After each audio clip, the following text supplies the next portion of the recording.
So I want to read this quote from Sports Illustrated from a piece that your uncle, President John Kennedy, wrote in 1960. And I think it's very revealing. It says, of course, modern advances and increasing leisure can add greatly to the comfort and enjoyment of life, but they must not be confused with indolence, with, in the words of Theodore Roosevelt, quote, slothful ease, with an increasing deterioration of our physical strength. So obviously it was a big concern to the president back then, and it's a big concern to this president and you as secretary as well. Tell us about this choice. Well, yeah, that article was published in December of 1960. So about a month before my uncle took the oath of office, and he was signaling to the country that physical fitness of Americans was going to be one of the primary priorities of his administration. He watched what was happening. There was all kinds of studies that had come out at the time that showed that we were falling behind Europeans in terms of our physical fitness.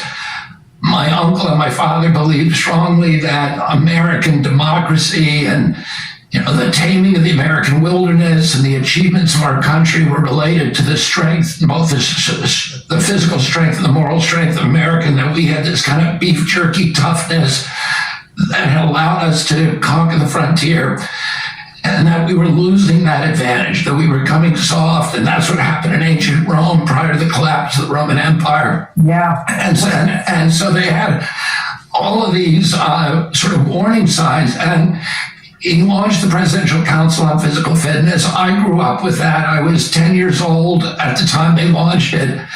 And I grew up with it in school. You're way too young to remember any of that. But it was, we had to do push-ups, sit-ups, shuttle runs, 1 mile run, and a bunch of other activities. Yeah, Secretary, I remember it very well. In fact, I failed it, I think, the first time in 4th grade, and it became the absolute core of my existence to get it the following year and to make sure that I didn't fail, because these tests were tough.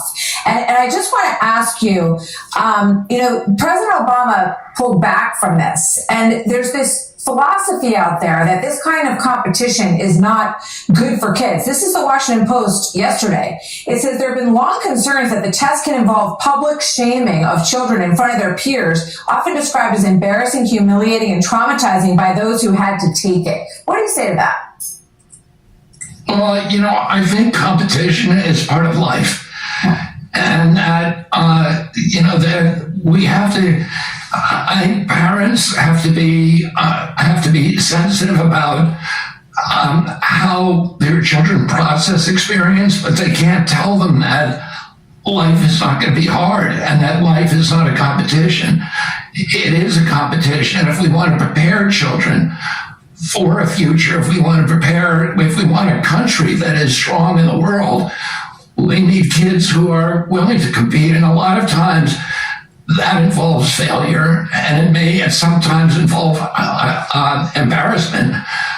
But that's part of life. Life is embarrassment can sometimes be a good motivator. It was for me. I wanted that patch on my arm, and I still have it somewhere. It meant a lot to me. But it's interesting that even during that period, from 1960 through the early 2000s, obesity rates were climbing all when we had this test, and they continue to climb today. And we have numbers on childhood obesity. So one of my questions for you is, what will the test look like now? I mean, we all remember, the sit and reach and the pull-ups and all of it, but we've learned a lot since then. So can you tell us what the test will look like now?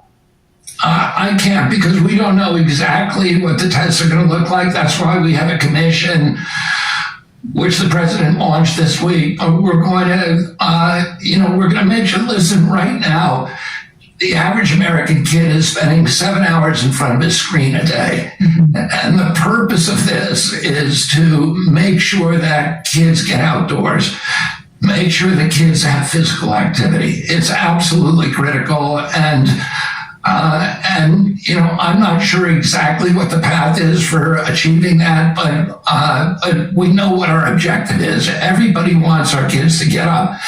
And, it contributes to this sedentary lifestyle is contributing to the malaise, the spiritual malaise that we have in this country, that the emotional and depressive state that so many of our kids are in.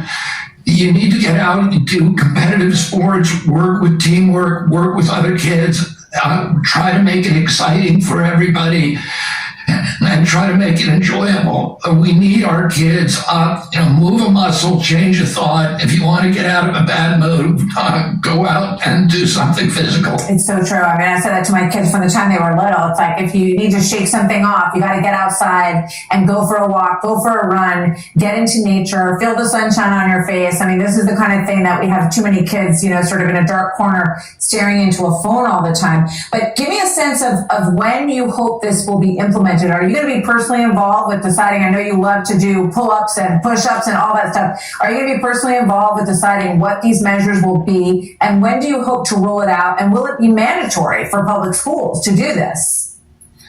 Yeah, I mean, I'm on the commission.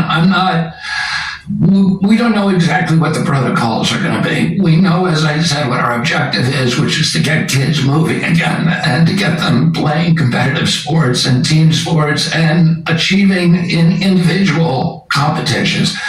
I don't know exactly how we're going to incentivize that nationally and what percentage, whether it's going to be mandatory or whether we're going to make it, incentivize it in some other ways, but we're going to try to get all the kids involved. Okay. Well, it can't be everybody gets a trophy. It's got to be a big deal to get a patch to figure out if you won or you lost, right? Not everyone's going to get one. Well, it was, we got a certificate, we got a commendation, we got the patch to wear, and those were all emblems of honor.